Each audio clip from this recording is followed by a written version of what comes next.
কি নিয়েছি CH3CH2Br আর নিয়েছি C2H5ONA আর C2H5OH। এখানে একটু বোঝার ব্যাপার আছে। এইটা হচ্ছে 1 ডিগ্রি হ্যালাইড। এখানে SN2 রিয়াকশন হয় কিন্তু কার্বোক্যাটায়ন জেনারেট করবে না। 1 ডিগ্রি বলে কার্বোক্যাটায়নটা আনস্টেবল হবে। এবার যে রিয়েজেন্ট দিয়েছি সেটা C2H5O-। O- রেজোনেন্স করে স্টেবিলিটি পাওয়ার কোনো সুযোগ এখানে রয়েছে? CH3 single bond C double bond O single bond O-। এই মাইনাসটা এখানে প্লেস করে, এই পাই বন্ডটা এখানে খুলে যায়, দিয়ে মাইনাসটা এর মাথায় চলে আসে, এইভাবে স্টেবিলিটি পায়। কিন্তু এখানে O- এরকম রেজোনেন্স করার কোনো জায়গায় নেই যে O- প্লেস করবে কোথাও আর একটা পাই বন্ড খুলে যাবে। তাহলে এক হচ্ছে রেজোনেন্সের মাধ্যমে স্টেবিলিটি পাচ্ছে না, দুই হচ্ছে অক্সিজেনের সাইজ ছোট, আর তিন হচ্ছে C2H5 এর plus I effect. Plus I effect হলে অক্সিজেনের ইলেকট্রন ডেন্সিটি আরো বাড়িয়ে দেবে। স্টেবিলিটি দেওয়ার পরিবর্তে কি করবে, ও উল্টে আরো ডিস্টেবিলাইজ করে দেবে। তাহলে এটা ভালো নিউক্লিওফাইল না ভালো বেস? যেহেতু O- তার মাইনাসটাকে ধরে রাখতে পারছে না এবং তাকে আরো আনস্টেবল করে দিচ্ছে C2H5 প্লাস আই এফেক্ট দিয়ে, তাই এ কিন্তু প্রোটন খুঁজে বেড়াবে। তাই এ দুটোই হবে, নিউক্লিওফাইলও হবে বেসও হবে, কিন্তু এর বেসিক ক্যারেক্টারটা বেশি। এ প্রোটন খুঁজবে। কিভাবে প্রোটনটা পাবে দেখ, সেটা দেখাচ্ছি। মেকানিজমে আসছে আমি, তার আগে প্রোডাক্টটা বলি। এই C2H5O- এখান থেকে H+ সংগ্রহ করবে আর এই Br- বেরিয়ে যাবে। তাহলে এখানে একটা ডবল বন্ড হয়ে যাবে, অর্থাৎ এখানে তৈরি হবে CH2 ডবল বন্ড CH2। এটা হচ্ছে মেজর প্রোডাক্ট। মেকানিজমটা দেখে নিই।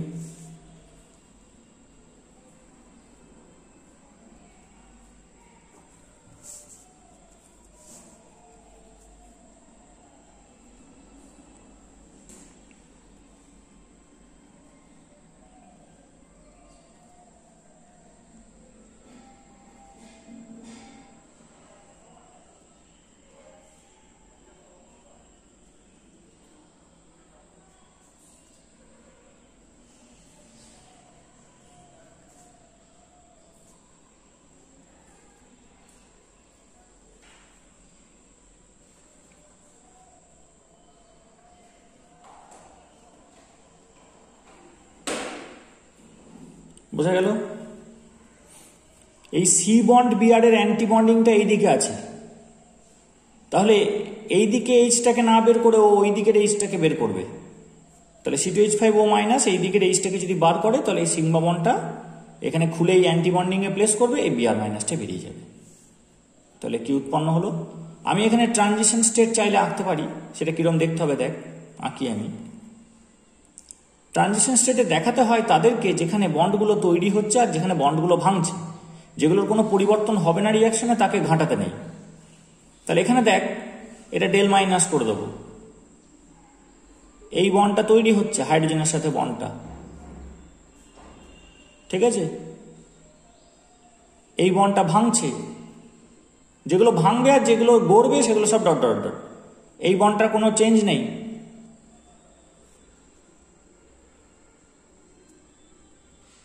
এটা ভাঙছে, কোনটা কোনটা ভাঙছে? এই বন্ডটা তৈরি হচ্ছে তাই ডট ডট দিলাম, এই বন্ডটা ভাঙছে ডট ডট দিলাম, এই বন্ডটা তৈরি হচ্ছে তাহলে এখানে আরেকটা ডট ডট দিতে হবে, এখানে একটা পাই বন্ড তৈরি হচ্ছে, আর এই বন্ডটা ভাঙছে ডট ডট দিলাম।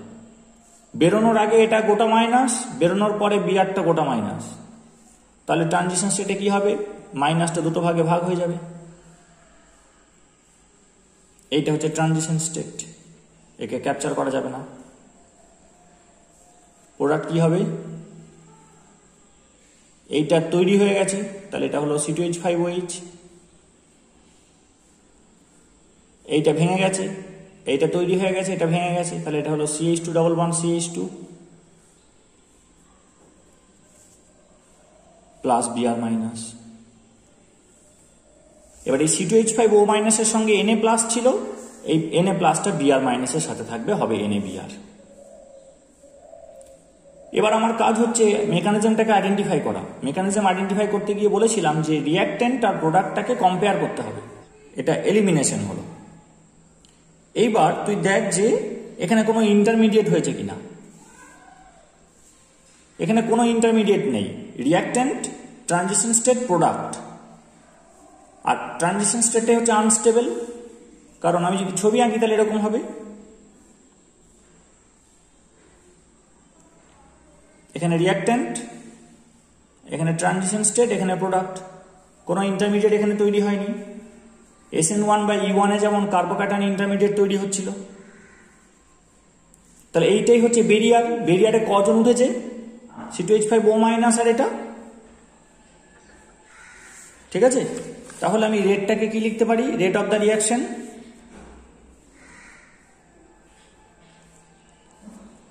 K ইন্টু মানে রেট কনস্ট্যান্ট ইন্টু CH3CH2Br এর উপরও নির্ভর করবে, আবার CH3CH2O- এর উপরও নির্ভর করবে।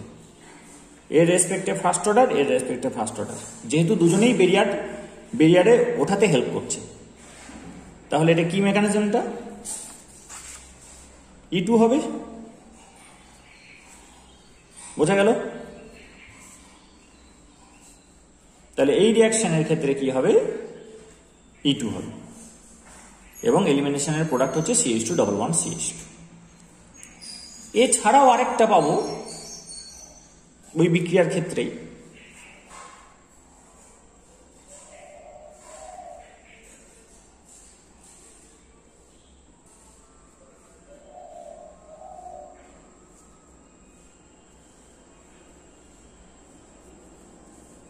CH3CH2Br কে এইভাবে লিখছি, এদিকে অ্যান্টিবন্ডিংটা আছে, আর CH3CH2O- বললাম এটা নিউক্লিওফাইল হিসেবেও বিহেভ করতে পারে। তাহলে কি করলো? এখানে অ্যাটাক করলো,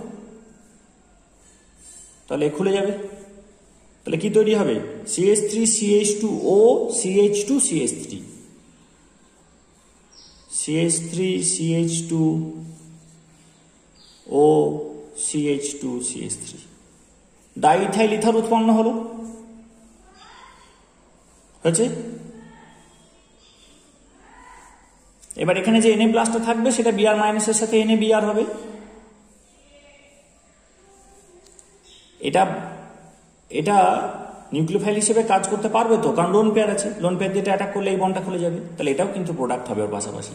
এইটাকে বলা হয় Williamson synthesis of ether. Ether প্রস্তুতির এটা একটা বিক্রিয়া। দুটো প্রোডাক্ট তাহলে এখানে আমরা পেলাম। এবার এইটা কোন মেকানিজম দিয়ে যাচ্ছে? দেখ, এখানে আগে Br ছিল, এই যে CH3CH2টা এটা হচ্ছে এইটা। আগে এখানে ব্রোমিন ছিল, তার জায়গায় এখন ঢুকে গেছে ইথক্সি। এটা প্রতিস্থাপন, এটা সাবস্টিটিউশন। তাহলে S হলো সাবস্টিটিউশন, নিউক্লিওফাইল করেছে, তাহলে সো ইট ইজ SN। এবার এখানে কোনো ইন্টারমিডিয়েট তৈরি হয়েছে? এখানে কোনো ইন্টারমিডিয়েট তৈরি হবে না, এখানে একটা ট্রানজিশন স্টেট তৈরি হবে। এখানে একটা ট্রানজিশন স্টেট তৈরি হবে যেখানে এর হাইব্রিডাইজেশনটা হবে sp3d। এটা দেখিয়েছিলাম ওই নিউক্লিওফিলিক সাবস্টিটিউশনের ভিডিওটা দেখবি, ওখানে ডিটেলস আছে, SN2 কে দেখানো আছে। তাহলে এখানে শুধু একটা ট্রানজিশন স্টেট তৈরি হবে যেখানে এই দুজনেই ওই বেরিয়ারে উঠবে, তাহলে এটা SN2।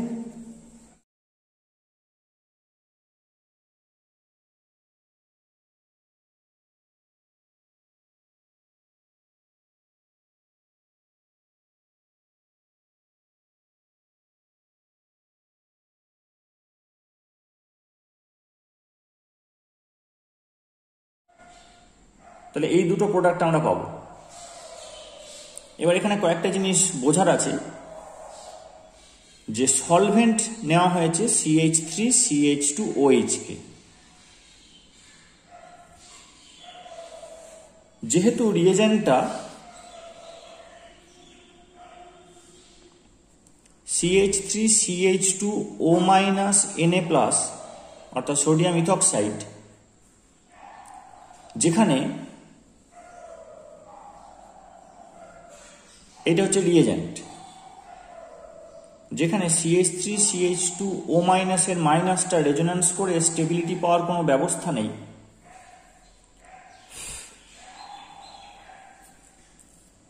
এই O- রেজোন্যান্স করে স্টেবিলিটি পাওয়ার কোনো ব্যবস্থা নেই, উল্টে এখানে প্লাস আই এফেক্ট, ফলে এই মাইনাসটা আরো আনস্টেবল।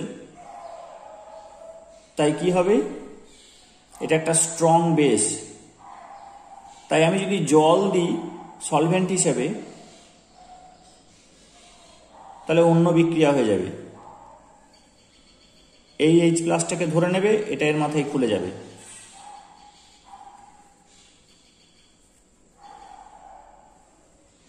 দিয়ে হবে CH3CH2OH প্লাস OH-। সুতরাং এমন সলভেন্ট দিতে হবে যাতে সলভেন্টের কাজও হয় আবার রিয়েজেন্টটা নষ্ট না হয়। আমি যদি সলভেন্ট হিসেবে CH3CH2O- কে চয়েস করি,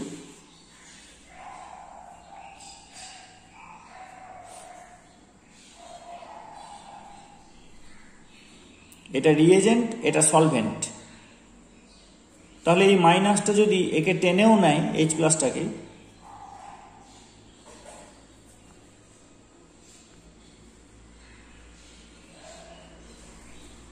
তাহলে এটা হয়ে গেল CH3CH2OH আর এটা হয়ে গেল CH3CH2O-। তাহলে সলভেন্টটাও থাকলো, রিয়েজেন্টটাও নষ্ট হলো না। যদি রিয়াকশন হয়েও যায়, সলভেন্টও থেকে গেল, রিয়েজেন্টটাও নষ্ট হলো না। যে যদি রিয়েজেন্টটা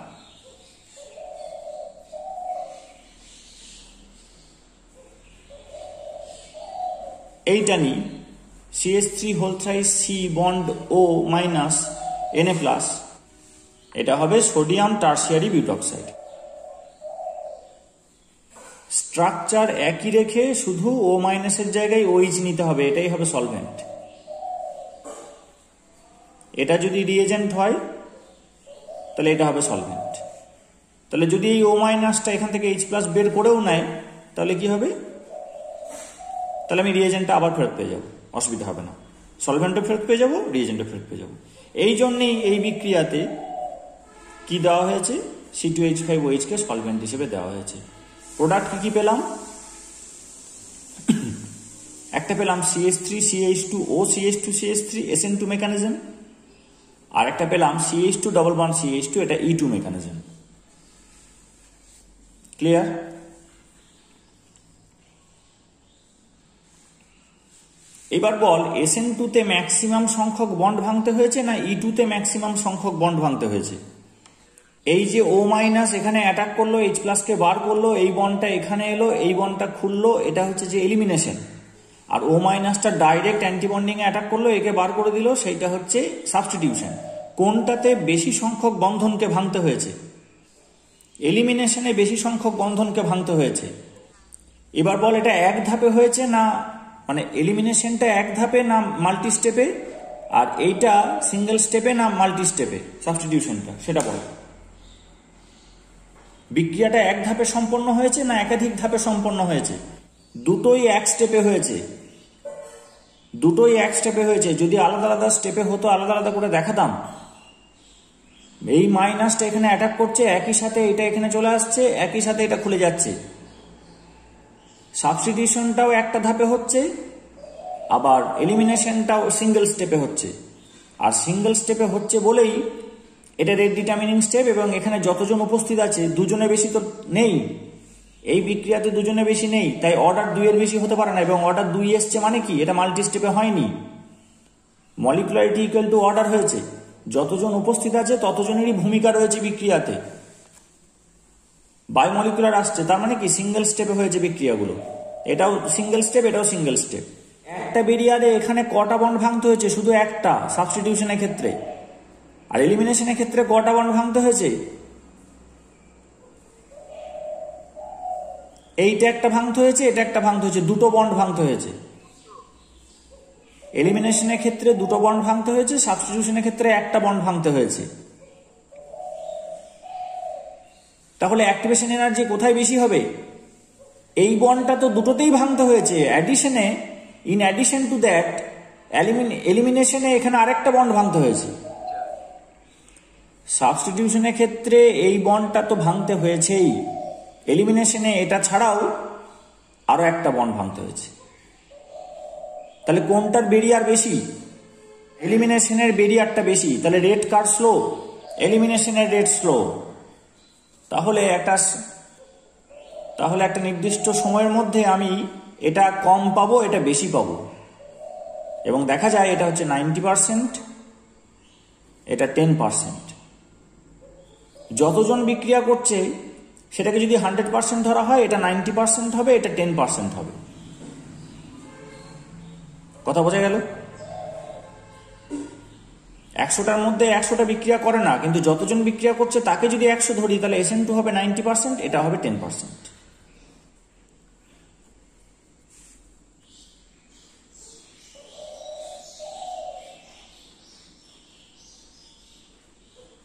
এখানে আমরা প্রাইমারি সাবস্ট্রেট নিয়ে ডিল করলাম। এবারে কি নিলাম? এবারে সাবস্ট্রেটটাকে প্রাইমারির পরিবর্তে চেঞ্জ করলাম। CH3CH2Br হচ্ছে 1 ডিগ্রি ব্রোমাইড, এটা 2 ডিগ্রি ব্রোমাইড, কারণ এখানে যেখানে ব্রোমিনটা লেগে আছে তার সাথে দুটো কার্বন কার্বন বন্ড আছে বা একটা হাইড্রোজেন আছে। রিয়েজেন্ট একই রেখেছি, সোডিয়াম ইথক্সাইড। তাহলে রিয়েজেন্ট একই রাখলে আমি সলভেন্ট চেঞ্জ করতে পারবো না, সলভেন্ট ওটাই থাকবে, CH3CH2OH। ক্লিয়ার? এখানে কি হবে? এই O মাইনাসটা H প্লাসটাকে ধরবে,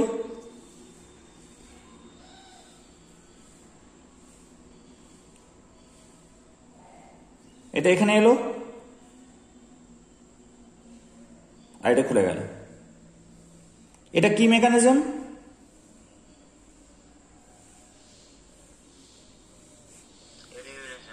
এলিমিনেশন। কারণ এখান থেকে H বেরোচ্ছে, এখান থেকে Br মাইনাস বেরোচ্ছে। আমি এটাকে E দিয়ে ট্যাগ করছি।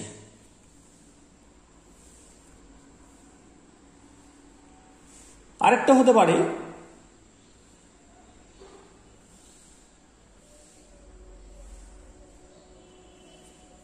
একদম অ্যান্টি বন্ডিং এ অ্যাটাক করলো, C বন্ড Br এর, এটা বেরিয়ে গেল। এটাকে আমি সাবস্টিটিউশন দিয়ে ট্যাগ করছি, কারণ এখানে এ ঢুকবে, এ বেরোবে। ঠিক আছে? তাহলে প্রোডাক্ট কি কি হলো? CH3 CH CH3, এখানে নিচে Br ছিল, এটাকে বার করে দিয়ে ঢুকে গেছে O CH2 CH3, এটা ঢুকে গেছে। তাহলে এটা একটা ইথার তৈরি হলো, ethyl isopropyl, ethyl isopropyl ether. Plus কি তৈরি হলো? প্লাস যেটা তৈরি হলো, এখানে ডবল বন্ড তৈরি হলো, CH3 single bond CH, double bond CH2, এটার নাম হচ্ছে প্রোপিন।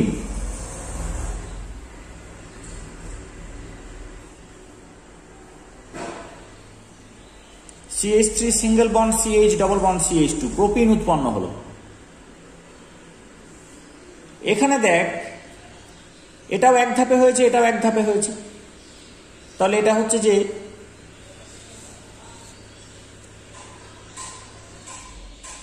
E2 প্রোডাক্ট, এটা হচ্ছে SN2 প্রোডাক্ট। নিউক্লিওফিলিক সাবস্টিটিউশন বাইমলিকুলার, এক ধাপে হয়েছে এবং দুজনই উপস্থিত ছিল। এটাও এক ধাপে হয়েছে, দুজন উপস্থিত ছিল।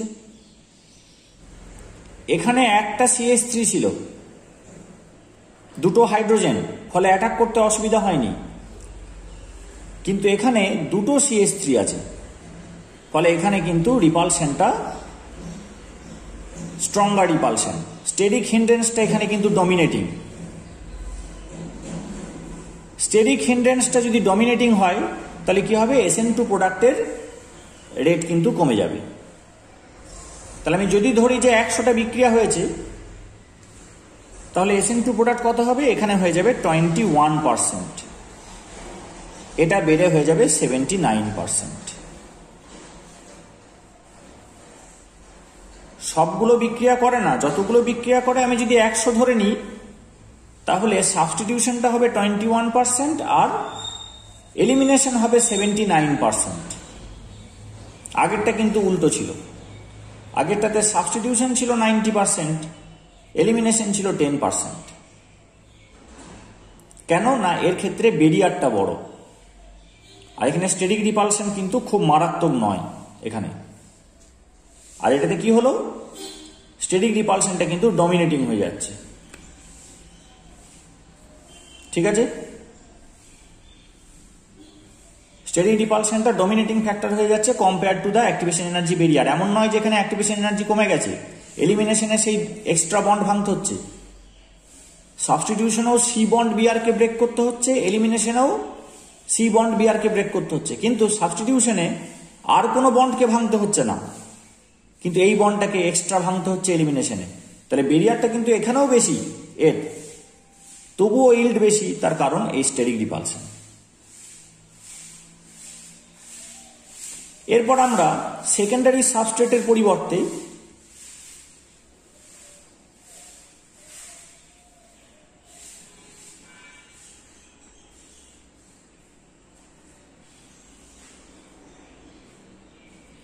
টারশিয়ারি সাবস্ট্রেট নেব।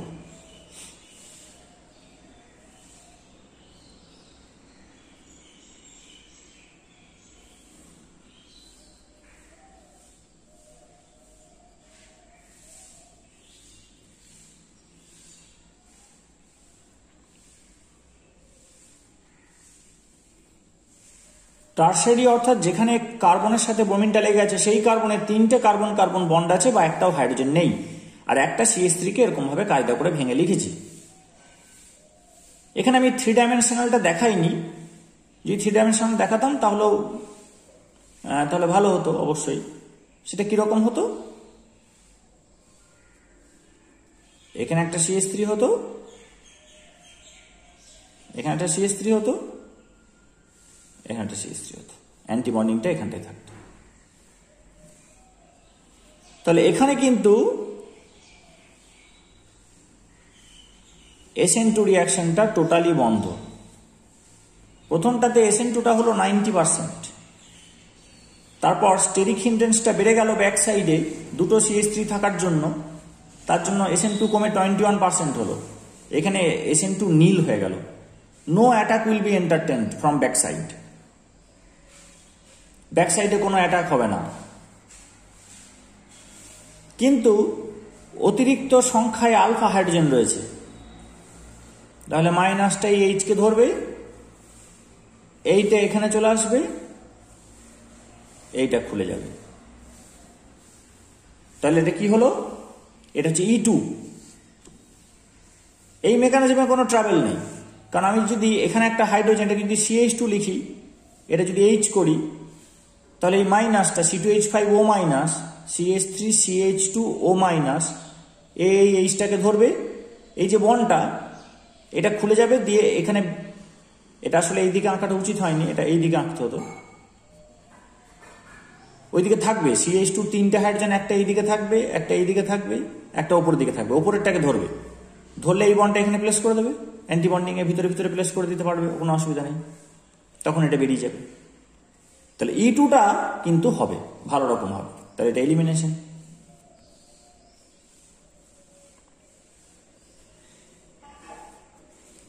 তাহলে প্রোডাক্ট কি হলো? CH2 double bond C, H বেরিয়ে গেছে, Br বেরিয়ে গেছে, CH2 ডবল বন্ড C এর সঙ্গে bond CH3 bond CH3,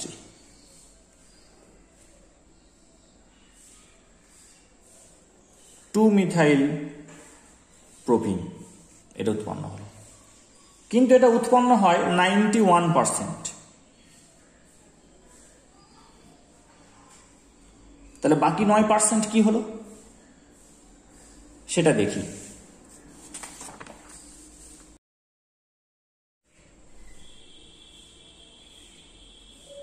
SN1 কেন? কারণ যে সলভেন্টটা দেওয়া হয়েছে সেটা হচ্ছে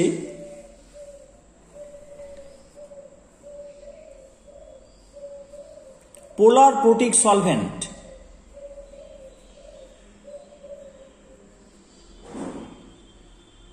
পোলার প্রোটিক সলভেন্ট জলের মতো পোলার প্রোটিক নয়, কিন্তু পোলার প্রোটিক। পোলার মানে ধ্রুবীয় এবং প্রোটন দান করা বা নেওয়ার ক্ষমতা রাখে, কারণ অক্সিজেনের লোন পেয়ার আছে এবং অক্সিজেনের সাথে একটা হাইড্রোজেন আছে। জলের মতো এত এফিশিয়েন্ট নয়, কিন্তু এটা পোলার প্রোটিক। তাতে কি হবে? এটা নিজে থেকে ভেঙে যাবে। এই যে নিজে থেকে ভেঙে যাচ্ছে, তাহলে এটাই RDS, রেট ডিটারমিনিং স্টেপ, এটাই স্লোপ।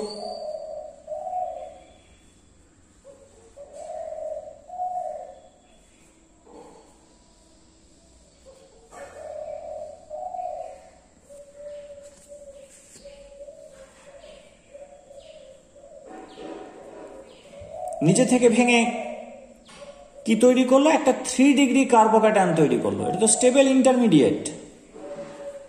স্টেবল ইন্টারমিডিয়েট 3 দিক দিয়ে প্লাস আই এফেক্ট আর 9টা হাইপার কনজুগেশন, স্টেবল। তাহলে পোলার প্রোটিক সলভেন্ট একে স্টেবিলিটি দিতে পারবে এবং এ নিজে থেকেও স্টেবল, কারণ এটা 3 ডিগ্রি, তাই এটা এই মেকানিজম দিয়ে যাচ্ছে।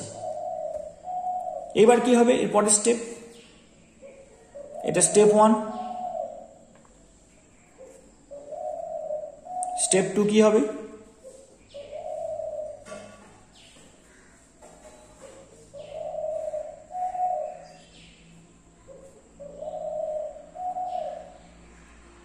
এই CH3টাকে আমরা কিভাবে লিখছি? CH2 বন্ড H,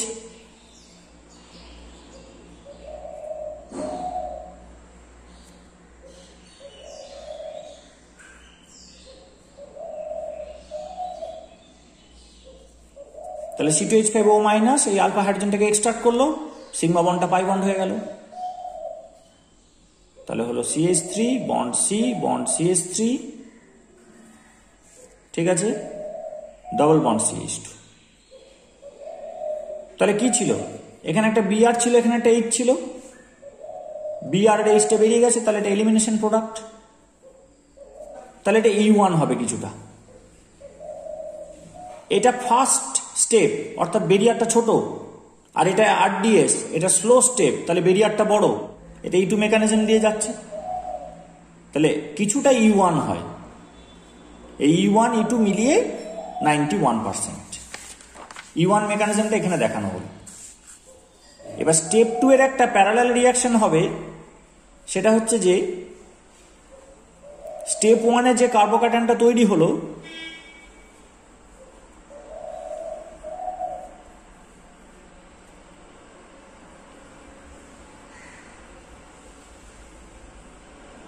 স্টেপ 2 এ যে কার্বোক্যাটায়নটা তৈরি হলো, সেখানে একটা তো দেখলাম আমরা C2H5O মাইনাস H প্লাসটাকে বের করে নিচ্ছে, অর্থাৎ এলিমিনেশন হচ্ছে। আরেকটা হতে পারে এই মাইনাসটা ডাইরেক্ট এখানে প্লেস করে দিল। কি করে প্লেস করবে? কারণ এখন তো স্টেরিক হিন্ড্রেন্সের ব্যাপার নেই। এখানে প্লাস মানে হচ্ছে এটা trigonal planer sp2 hybridization. sp2 hybridization মানে হচ্ছে ট্রাইগোনাল প্লানার, মানে একটা প্লেন। একটা প্লেনের ওই প্লেনটাতে স্টেরিক হিন্ড্রেন্স থাকতে পারে, কিন্তু এই যে ভ্যাকেন্ট যেটা PZ অরবিটাল, এটা ফাঁকা। ভ্যাকেন্ট যে PZ অরবিটালটা, সেটা তো এই দিকটা পুরোটাই উন্মুক্ত, আবার এই দিকটা পুরোটাই উন্মুক্ত। একটা প্লেনের দুটো ফেস থাকে, সেই দুটো ফেসই কিন্তু ফাঁকা, কারণ এই 3টে CH3, একটা এই বরাবর আছে, একটা এই বরাবর আছে, আর একটা এই বরাবর আছে। বোঝা গেল? এই ফেসটা ফাঁকা, তাহলে এখন আর এর অ্যাটাক করতে এখানে কোনো অসুবিধা নেই। এই যে O মাইনাসটা এখানে সুন্দর এরকম ভাবে অ্যাটাক করবে এদিক দিয়ে এসে, অথবা নিচের দিকে এসে। তাহলে প্রোডাক্ট কি হবে? CH3 C CH3 CH3, আর এটা হবে OC2H5, ethyl tart butyl ether হলো। যদি আমি রিঅ্যাক্ট্যান্টের সঙ্গে কম্পেয়ার করি, তাহলে দেখবো যে Br কে সরিয়ে এই গ্রুপটা এসেছে, সো ইট ইজ সাবস্টিটিউশন। সাবস্টিটিউশনটা ক্যারি আউট করেছে একটা nucleophile C2H5O minus, so it is nucleophilic substitution. এইটা first step. Rate determining step হচ্ছে নিজে থেকে খুলে বেরোনোটা। তাহলে একজন সেখানে উপস্থিত ছিল, সো ইট ইজ SN1।